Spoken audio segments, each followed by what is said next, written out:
Hi అండి. నేను హైత. అందరూ ఎలా ఉన్నారండి? నేను చాలా బాగున్నాను. ఇవాళైతే నైట్ రొటీన్ చూపిస్తున్నాననమాట. అంటే డిన్నర్ అయిపోయిన తర్వాత నైట్ నేనేమేమి పనులు చేసి పడుకుంటాను అనేది ఈ వీడియోలో చూపిస్తాను. చాలామందికి హెల్ప్ అవుతుందండి ఈ వీడియో అయితే. ఎందుకంటే మార్నింగ్ లేచిన వెంటనే ఏ టిఫిన్ చేయాలి, ఏం చేయాలి అనేది చాలా టెన్షన్ పడుతూ ఉంటారు. కానీ కొన్ని పనులు నైట్ చేసుకొని పడుకుంటే చాలా ఈజీగా ఉంటుందండి. మార్నింగ్ టిఫిన్ చేయడానికైనా, పిల్లలకి లంచ్ బాక్స్ చేయడానికన్నా చాలా ఈజీగా ఉంటుంది. నేను ఏ విధంగా ప్రిపేర్ చేస్తాను అనేది ఈ వీడియోలో చూపిస్తాను. అంటే మార్నింగ్ టిఫిన్‌కి ఎలా రెడీ చేసుకుంటాను అనేది ఈ వీడియోలో చూపిస్తాను. అండ్ నైట్ నేను క్లీనింగ్ రొటీన్ కూడా చూపిస్తున్నాను చూడండి. ఫస్ట్ కౌంటర్ టాప్ మీద ఉన్న ఏవైనా కడగాల్సినవన్నీ తీసి సింక్లో పెట్టేసుకోవాలి. కడిగినవన్నీ తీసి సర్దేసుకోవాలి. తర్వాత ఇలా కూరగాయలు అవి ఇవి పెట్టుకుంటూ ఉంటాం కదా, ఏవైనా పొడులు అవన్నీ కూడా నేను ఫ్రిడ్జ్లో పెట్టేశాను.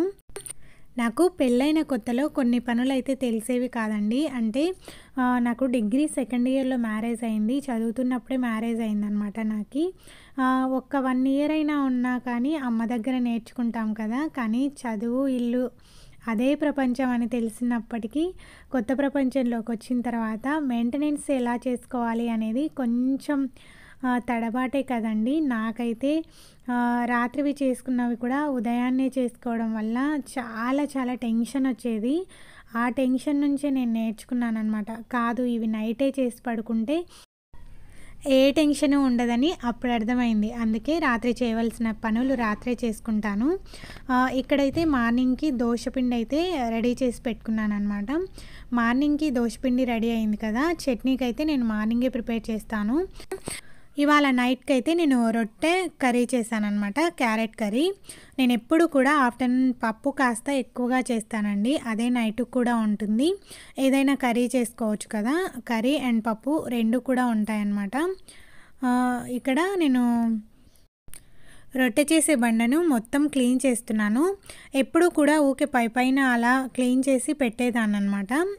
ఎప్పుడైనా మనం రొట్టె చేసుకునేటప్పుడు నీట్‌గా క్లీన్ చేసేసుకొని ఆ తర్వాత రొట్టె చేసుకోవచ్చు కదా అని చెప్పి. మనం అలానే పెట్టేయడం వల్ల చీమలు ఎక్కువగా వస్తున్నాయండి. చిన్న చిన్న పురుగులు లాంటివి కూడా వస్తున్నాయి. అందుకని నీట్‌గా క్లీన్ చేసి పెట్టేద్దామని చెప్పి నీట్‌గా అయితే క్లీన్ చేస్తున్నాను. మనం ఇలా నీట్‌గా క్లీన్ చేసి మళ్ళీ చేయాలంటే ఏదైనా బల్లులు అలా వచ్చింటాయి కదా అని చెప్పేసి నేను నైట్ క్లీన్ చేయకుండా ఒక జస్ట్ అలా తుడిచేసి పెట్టేదాన్ని. కాకపోతే ఎక్కువగా చీమలు అలా వస్తున్నాయన్నమాట. అందుకని చెప్పేసి నీట్‌గా కడిగేసే పెడదాము. చేసేటప్పుడు నీట్‌గా ఒకసారి తుడిచేసుకోవచ్చు కదా అనిపించింది. అందుకని చెప్పేసి నీట్‌గా క్లీన్ చేసి ఒకసారి తుడిచేసి పెట్టానన్నమాట. ఎప్పుడూ కూడా కౌంటర్ టాప్ నీట్‌గా ఉంటే మనకి వంట చేయాలనిపిస్తుందండి.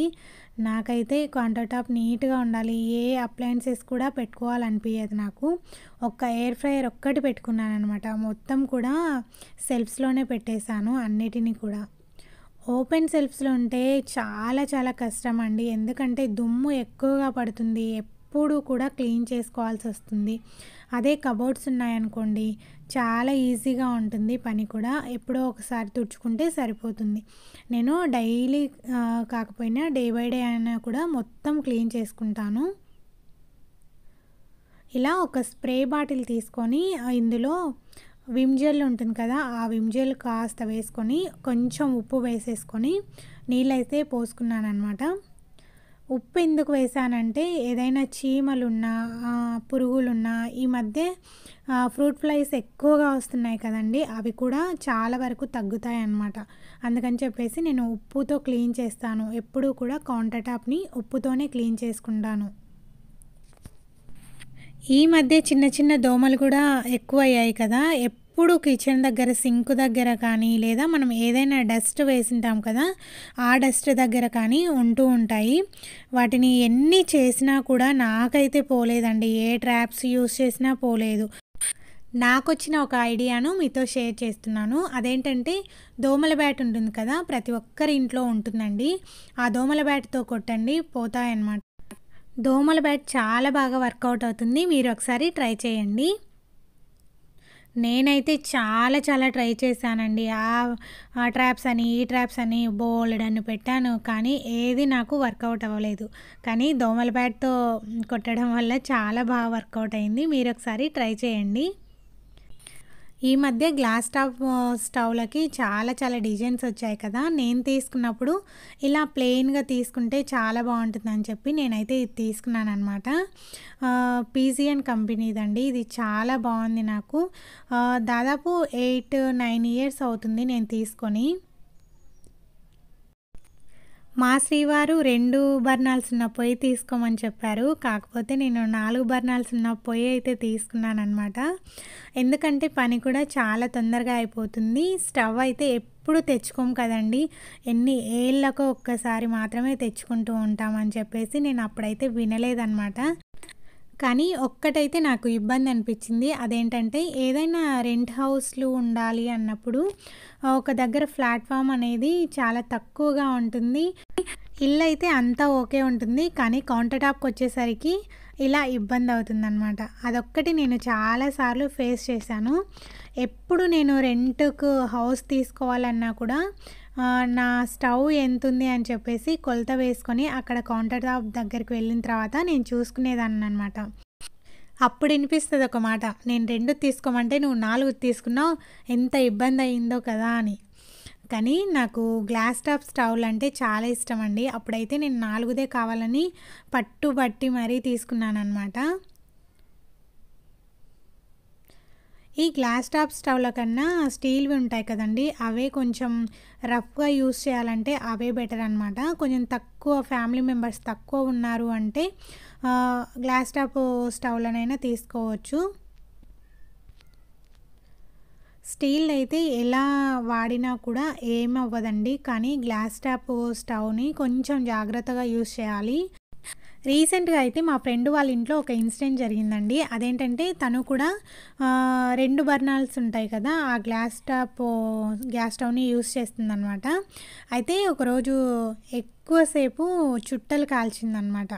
కాల్చిన తర్వాత ఇంత కాల్చేంత వరకు ఏమీ అవ్వలేదంట స్టవ్ అయితే. తర్వాత వాళ్ళు నిద్రపోయిన తర్వాత శబ్దం అయితే వినిపించిందంట. అంత గ్లాస్ ఎలా పగులుతది కింద వేస్తే అలా శబ్దం వచ్చిందంట. వెళ్ళి చూసేసరికి మొత్తం ఎక్కడిదక్కడ చిన్న చిన్న పీసెస్ లాగా మొత్తం అయిపోయాయంట. ఏం చేసిందో తను అయితే నాకు తెలీదండి. బహుశా ఏం చేసింటదంటే ఆ వేడి మీదని తను వాటర్ వేసి కడిగిండొచ్చు గ్యాస్ స్టవ్‌ని. అలా అస్సలు చేయకండి. ఎప్పుడైనా కూడా వేడి మీద గ్యాస్ స్టవ్‌నైతే అస్సలు కడగకూడదు. నేనైతే ఒక్క స్పూన్ కూడా వేడి స్పూన్ కూడా పెట్టనండి గ్లాస్ టాప్ స్టవ్ మీద అయితే. ఇలా జాగ్రత్తగా యూజ్ చేస్తాను నేనైతే. ఎవరైనా ఎక్కువ మంది వచ్చారనుకోండి మా ఇంటికి చుట్టాలు అలా, రైస్ అయితే నేను రైస్ కుక్కర్‌లో చేస్తాను. మిగతా కర్రీస్ కానీ ఏవైనా ఉంటాయి కదా! వాటన్నిటిని కూడా గ్యాస్ స్టవ్ మీదనే చేస్తాననమాట. నేను ఎప్పుడు వంటలు చేసినా కూడా తక్కువ ఫ్లేమ్ పెట్టుకొనే చేస్తానండి. మరీ ఎక్కువ ఫ్లేమ్ అయితే పెట్టుకొని చేయను. ఇదేం అవ్వదనమాట. ఎక్కువ ఫ్లేమ్ పెట్టినా అవ్వదు, ఏం అవ్వదనమాట. కానీ మనం ఏం చేయాలంటే మనం బాగా ఆరిపోయిన తర్వాత మాత్రమే క్లీన్ చేసేసుకోవాలి. వేడి మీదనే క్లీన్ చేస్తే అలా అవ్వొచ్చనమాట. ఈసారి వాళ్ళ ఇంటికి వెళ్ళినప్పుడు కూడా తను ఎత్తి పెట్టిందంట. ఒక దగ్గర పెట్టేసిందంట. దాన్ని మీకు చూపిస్తాను. ఎంత పీస్ అయిపోయిందంట అండి. ఏది కూడా పనికి రాకుండా అయిపోయిందంట. ఇంగ తనైతే మళ్ళీ స్టీల్‌దే తెచ్చుకుందనమాట. ఇలాంటి ప్రాబ్లమ్స్ ఉంటాయి గ్లాస్ టాప్ గ్యాస్ పొయ్యితో. ఇలా కౌంటర్ టాప్‌నంతా క్లీన్ చేసుకున్న తర్వాత ఇలా సామాన్లనైతే క్లీన్ చేస్తున్నాను. మీరు సామాన్లను క్లీన్ చేయకపోయినా కూడా కౌంటర్ టాప్ అంతా నీట్‌గా చేసేసి సామాన్ల పైన నీళ్లు పోసి అయినా పెట్టేసేయొచ్చు. నేను ఎప్పుడైనా కుదిరినప్పుడు అలానే చేస్తూ ఉంటానండి. కౌంటర్ టాప్ నీట్‌గా ఉంటే బొద్దింకలు అలా రాకుండా ఉంటాయి. ఇలాంటి చెత్త ఏదైనా ఉన్నా కూడా నీట్‌గా బయట పడేసేయాలి. ఎప్పుడూ కూడా బొద్దింకలు అలా వస్తున్నాయి అంటే మనం చెత్త ఎక్కువగా పెడుతున్నామని చెప్పి అర్థమండి. మనం కౌంటర్ టాప్‌నంతా నీట్‌గా క్లీన్ చేసుకొని ఎక్కడివక్కడ సర్దేసుకొని అంట్లు కడగకపోయినా పర్లేదు కానీ ఇలా వీటన్నిటిని ఎక్కడివక్కడ సర్దేసుకొని ఇలా ఏదైనా సామాన్ల పైన ఉంటుంది కదా అన్నం మెతుకులు కానీ అలాంటివి, అవన్నీ కూడా ఫస్టే మనం తీసి ఒక దగ్గర వేసేసుకోవాలి. అలా మొత్తం వేసేసుకున్న తర్వాత డస్ట్‌బిన్‌లో వేసేసుకోవాలి. నేనెప్పుడూ కూడా మొత్తము తిన్న తర్వాత అందులో ఉన్న ఆహ్, ఉంటాయి కదా అన్నం మెతుకులు అలాంటివి, అవన్నీ తీసి ఒక బాక్స్‌లో లాగా వేసుకుంటూ ఉంటాను. కవర్ పెట్టేసి వేస్తానండి. కవర్ అలానే వేస్తాను నేను. ఒక్కొక్కసారి సామాన్లను కడగడానికి కూడా కొంచెం కష్టం అవుతుంది కదా! అలాంటి టైంలో నేను మొత్తం కౌంటర్ టాప్‌నంతా క్లీన్ చేసుకొని, ఎక్కడివక్కడ సర్దేసుకొని, ఇలా సామాన్ల దగ్గర మనం తిన్నవి ఏవైనా ఉంటాయి కదా! తొలకలు లాంటివి, వాటన్నిటిని తీసేసి ఒక పడేస్తాననమాట. పడేసి సింక్‌లో వేసేసుకొని, నీళ్ళైతే ఒకసారి నీళ్లు చల్లేసుకొని పడుకుంటాను. మార్నింగ్ లేచిన తర్వాత ఈజీగా క్లీన్ చేసేసుకోవచ్చు కదా! బొద్దింకలు అలా వస్తున్నాయంటే మనం ఎక్కువగా అన్నం మెతుకులు అవన్నీ కూడా నైటే పెట్టేస్తూ ఉంటామన్నమాట. మార్నింగ్ తీసేయొచ్చు అని చెప్పేసి. కానీ నేనైతే అన్నం మెతుకులు అన్నీ తీసి ఒక దాంట్లో వేసేసుకొని డస్ట్‌బిన్‌లో వేసే పడుకుంటాను. అప్పుడైతే నీట్‌గా ఉంటుంది కదా!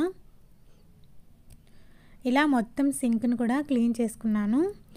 ఇలా సామాన్లన్నిటిని కూడా నైటే క్లీన్ చేసుకున్నామనుకోండి, ఇలా దీనిపైన అయితే నేను ఒక క్లాత్ వేసి పడుకుంటాను. ఏవైనా బల్లులు అలా వస్తూ ఉంటాయి కదా! మార్నింగ్ లేచిన వెంటనే ఎక్కడివక్కడే సర్దేసుకుంటాను. ఇప్పుడు చూడండి ఎంత నీట్‌గా ఉందో కౌంటర్ టాప్ అయితే. ఇలా నీట్‌గా చేసి పడుకుంటే మార్నింగ్ మనం కిచెన్‌లోకి వచ్చినా కూడా పనులన్నీ కూడా చకచకా అయిపోతాయన్నమాట. నైట్ పడుకునే ముందే నేను ఇలా కొన్ని అయితే నానబెట్టి పడుకుంటాను. అవేంటివంటే మార్నింగ్ లేచిన వెంటనే మా వారు మెంతి వాటర్ తాగుతారనమాట. అందుకని చెప్పేసి ఒక గ్లాస్‌లో నీళ్లు పోసేసుకొని అందులో మెంతులు వేసి పెడతాను. తర్వాత కొన్ని మొలకల కోసం అని చెప్పి నేను పెసలు, బుడ్డలుగుండ్లు, శనగలు ఈ మూడిటిని కూడా నానబెట్టేసుకుంటాను. ఇవాళ నైట్ నానబెట్టామనుకోండి, రేపు మార్నింగ్ లేచిన తర్వాత మొలక కట్టేస్తాను. ఎల్లుండికి తినడానికి అవుతది. మొలక 1 ఇంచ్ వచ్చినా సరిపోతుందండి. ఇదైతే రాగి ప్లస్ స్టీల్ ఈ 2 కలిపి ఉన్నదనమాట. లోపల రాగి ఉంటుంది, బయటైతే స్టీల్. మనము రాగి మెయింటైన్ చేయాలంటే చాలా కష్టం కదా! అందుకని చెప్పేసి ఇదైతే తీసుకున్నాను.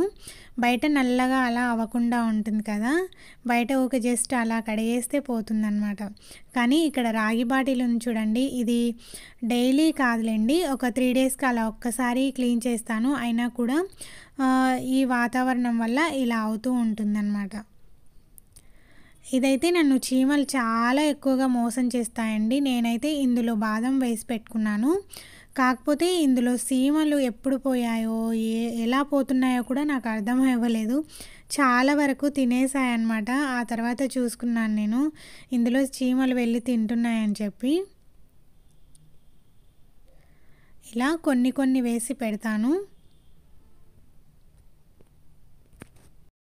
ఈ బాదం ఇవైతే నేను రేపు మార్నింగ్ అని చెప్పి నానబెట్టేస్తున్నాను. బాదం, బుడ్డల గుండ్లు అండ్ గుమ్మడి గింజలు ఉంటాయి కదా, అవి కూడా చాలా మంచిదండి. అవి కూడా నానబెట్టేస్తాను.